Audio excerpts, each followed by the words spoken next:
नमस्कार दोस्तों। आज हम मुंशी प्रेमचंद की प्रसिद्ध कहानी पूस की रात पढ़ेंगे। हल्कू ने आकर स्त्री से कहा, सहना आया है, लाओ जो रुपए रखे हैं उसे दे दूं, किसी तरह गला तो छूटे। मुन्नी झाड़ू लगा रही थी, पीछे फिरकर बोली, 3 ही रुपए हैं, दे दोगे तो कम्बल कहाँ से आवेगा। माघ पूस की रात हार में कैसे कटेगी। उससे कह दो फसल पर रुपए दे देंगे, अभी नहीं। हल्कू एक क्षण अनिश्चित दशा में खड़ा रहा। पूस सिर पर आ गया। बिना कम्बल के हार में रात को वे किसी तरह नहीं जा सकता। मगर सहना मानेगा नहीं, घुड़कियाँ जमावेगा, गालियाँ देगा, बला से झाड़ों मरेंगे, बला तो सिर से टल जाएगी। ये सोचता हुआ वे अपना भारी भरकम डील लिए हुए, जो उसके नाम को झूठ सिद्ध करता था, उसका नाम हल्कू था और वो भारी था, स्त्री के समीप आ गया और खुशामद करके बोला, ला दे दे, गला तो छूटे, कम्बल के लिए कोई दूसरा उपाय सोचूंगा। मुन्नी उसके पास से दूर हट गई और आंखें तरेरती हुई बोली, कर चुके दूसरा उपाय, जरा सुनूं तो कौन उपाय करोगे। कोई खैरात दे देगा कम्बल। न जाने कितनी बाकी हैं जो किसी तरह चुकने ही नहीं आती। मैं कहती हूँ, तुम क्यों नहीं खेती छोड़ देते। मर मर काम करो, उपज हो तो बाकी दे दो। चलो छुट्टी हुई, बाकी चुकाने के लिए ही तो हमारा जन्म हुआ है। पेट के लिए मजूरी करो, ऐसी खेती से बाज आए। मैं रुपए नहीं दूंगी, न दूंगी। हल्कू उदास होकर बोला, तो क्या गाली खाऊं। मुन्नी ने तड़प कर कहा, गाली क्यों देगा, क्या उसका राज है। मगर ये कहने के साथ उसकी तनी हुई भौहें ढीली पड़ गई।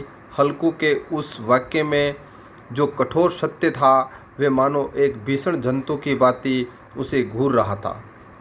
उसने आकर आले पर से रुपए निकाले और लाकर हल्कू के हाथ पर रख दिए। फिर बोली, तुम छोड़ दो अब की खेती।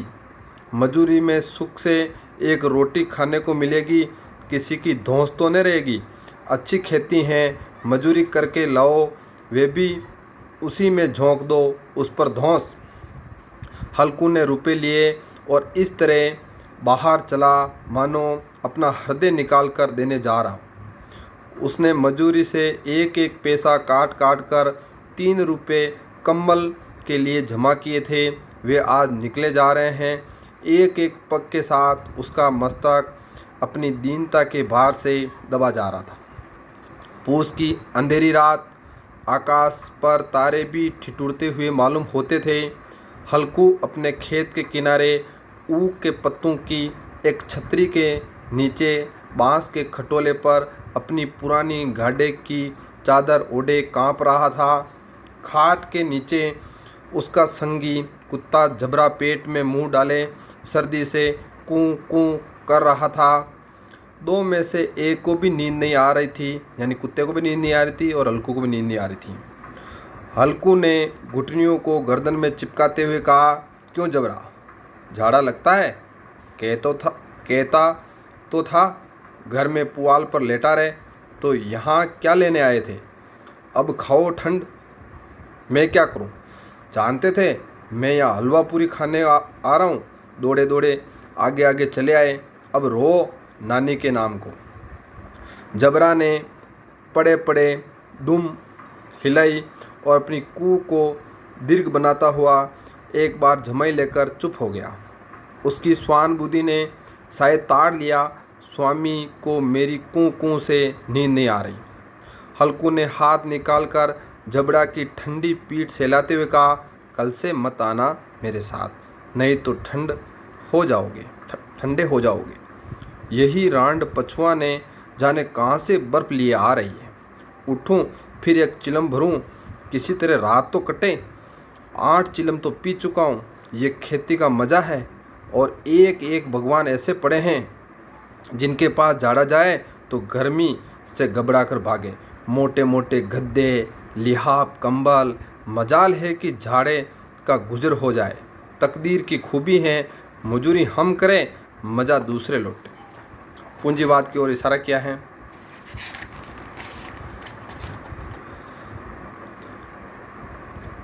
हल्कू उठा, गड्ढे में से जरा सी आग निकालकर चिलम भरी।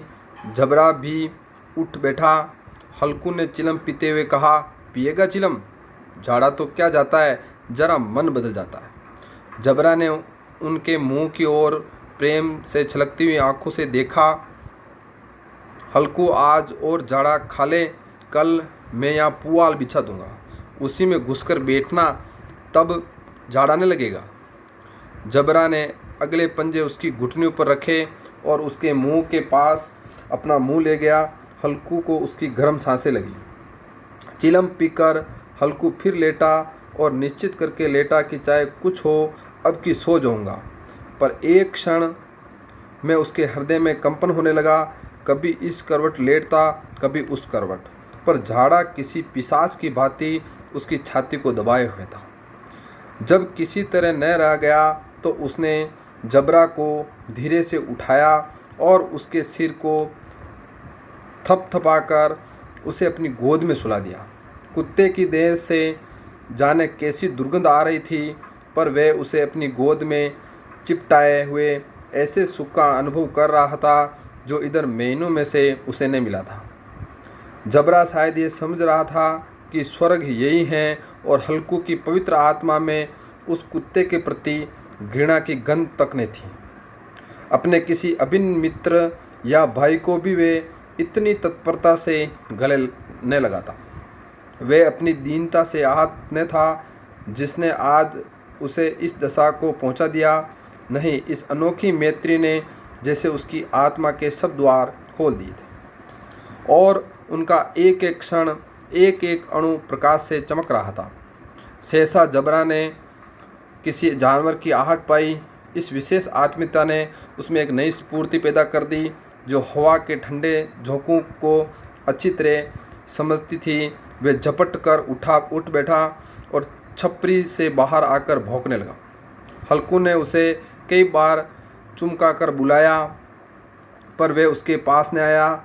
हार में चारों तरफ दौड़ दौड़ कर भौंकता रहा। एक क्षण के लिए आ भी जाता तो तुरंत ही फिर दौड़ता। कर्तव्य उसके हृदय में अरमान की भांति उछल रहा था। 1 घंटा और गुजर गया। रात ने शीत को हवा से धधकाना शुरू किया। हल्कू उठ बैठा और दोनों घुटनों को छाती से मिलाकर सिर को उसमें छिपा लिया। फिर भी वह ठंड कम नहीं हुई। ऐसा जान पड़ता था सारा रक्त जम गया है, धमनियों में रक्त की जगह हिम बह रहा है। उसने झुककर आकाश की ओर देखा। अभी कितनी रात बाकी है। सप्तऋषि अभी आकाश में आधे भी नहीं चढ़े, ऊपर आ जाएंगे तब कहीं सवेरा होगा। अभी पहर भर से ऊपर रात है। हल्कू के खेत से कोई एक गोली के टप्पे के आमू का एक बाग है। पतझड़ शुरू हो गई थी। बाग में पत्तियों का ढेर लगा हुआ था। हल्कू ने सोचा, चलकर पत्तियां बटोरूं और उन्हें जलाकर खूब तापूं। रात को कोई मुझे पत्तियां बटोरते देखें तो समझ ले कोई भूत है। कौन जाने कोई जानवर ही छिपा बैठा हो, मगर अब तो बैठे नहीं रहा जाता। उसने पास के अरहर के खेत में जाकर कई पौधे उखाड़ लिए और उनका एक झाड़ू बनाकर हाथ में सुलगता हुआ उपला लिए बगीचे की तरफ चला गया। जबरा ने उसे आते देखा तो पास आया और दुम हिलाने लगा। हल्कू ने कहा, अब तो नहीं रहा जाता जबरू, चलो बगीचे में पत्तियां बटोर कर तापें, ठंडे हो जाएंगे तो फिर आकर सोएंगे, अभी तो रात बहुत है। जबरा ने कूं कूं करके सहमति प्रकट की और आगे आगे बगीचे की ओर चला। बगीचे में खूब अंधेरा छाया हुआ था और अंधकार में निर्दय पवन पत्तियों की कुचलता हुआ चला जा रहा था। वृक्षों से ओस की बूंदें टप टप नीचे टपक रही थी। एकाएक झोंका मेहंदी के फूलों की खुशबू लिए आया। हल्कू ने कहा, कैसी अच्छी महक है। महक आई है जबरू, तुम्हारी नाक में भी सुगंध आ रही है। जबरा को कहीं ज़मीन पर एक हड्डी पड़ी मिल गई थी, उसे निचोड़ रहा था। हल्कू ने आग जमीन पर रख दी और पत्तियां बटोरने लगा। जरा देर से पत्तियां का एक ढेर लग गया। हाथ ठिठुर जाते थे, नंगे पांव गले जाते थे और वे पत्तियां का पहाड़ खड़ा कर रहा था। इसी अलाव में वे ठंड को जलाकर भस्म कर देगा। थोड़ी देर में अलाव जल उठा। उसकी लो ऊपर वाले वृक्षों की पत्तियों को छू छूकर भागने लगी। उस अस्थिर प्रकाश में बगीचे के विशाल वृक्ष ऐसे मालूम होते थे मानो उस अथाह अंधकार को अपने सिरों पर संभाले हुए। अंधकार के उस अनंत सागर में यह प्रकाश एक नौका के समान हिलता मचलता हुआ जान पड़ता था। हल्कू अलाव के सामने बैठा आग ताप रहा था। एक क्षण में उसने दो पैर उतार कर बगल में दबा ली, दोनों पांव फैला लिए मानो ठंड को ललकार रहा हो।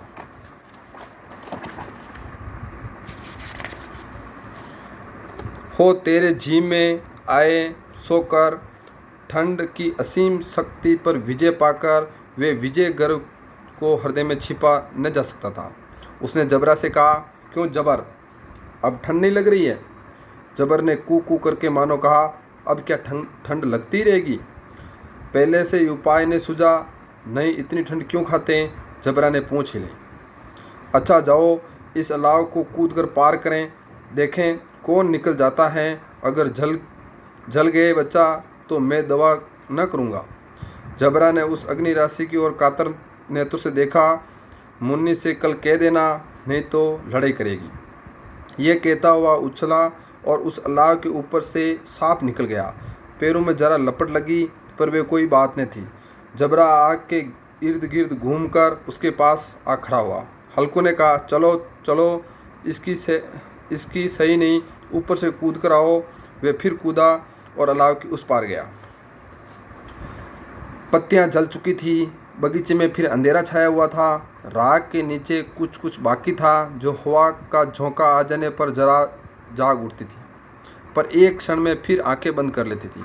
हल्कू ने फिर चादर ओढ़ ली और गर्म राख के पास बैठा हुआ एक गीत गुनगुनाने लगा। उसके बदन में गर्मियाँ आ गई थी, पर जूं जूं शीत बढ़ती जाती थी उससे आलस्य दबाए लेता था। जबरा जोर से भौंक कर खेत की ओर भागा। हल्कू को ऐसा मालूम हुआ कि जानवर का एक झुंड खेत में आया है। शायद नीलगायों का झुंड था। उनके कूदने दौड़ने की आवाज़ साफ कान में आ रही थी। फिर ऐसा मालूम हुआ कि वे खेत में चर रही है। उसके चबाने की आवाज़ चर चर सुनाई देने लगी। उसने दिल में कहा, नहीं जबरा के होते हुए कोई जानवर खेत में आ नहीं सकता। नोची डालें, मुझे भ्रम हो रहा है। कहाँ अब तो कुछ नहीं सुनाई देता, मुझे भी कैसा धोखा हुआ है। उसने ज़ोर से आवाज़ लगाई, जबरा जबरा। जबरा भूंकता रहा, उसके पास न आया। फिर खेत के चरे जाने का आहट मिली। अब वह अपने को धोखा न दे सका। उसे अपनी जगह में हिलना जहर सा लग रहा था। कैसा दंदाया हुआ बैठा था। इस जाड़े पाले में खेत में जाना, जानवर के पीछे दौड़ना असूझ जान पड़ा। वे अपनी जगह से न हिला। उसने ज़ोर से आवाज़ लगाई, हिलो हिलो हिलो। जबरा फिर भूख उठा।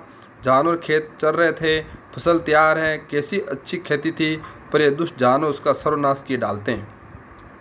हल्कू पक्का इरादा करके उठा। 2-3 कदम चला, पर एकाएक हवा का ऐसा ठंड चुभने वाला बिच्छू का डंक का सा झोंका लगा कि वे फिर बुझते हुए अलाव के पास आ बैठा और राख को कुरीद कर अपनी ठंडी देह में गरमाने लगा। जबरा अपना गला फाड़ डालता था। नीलगाय खेत का सफाया किए डालती थी और हल्कू गर्म राख के पास शांत बैठा हुआ था।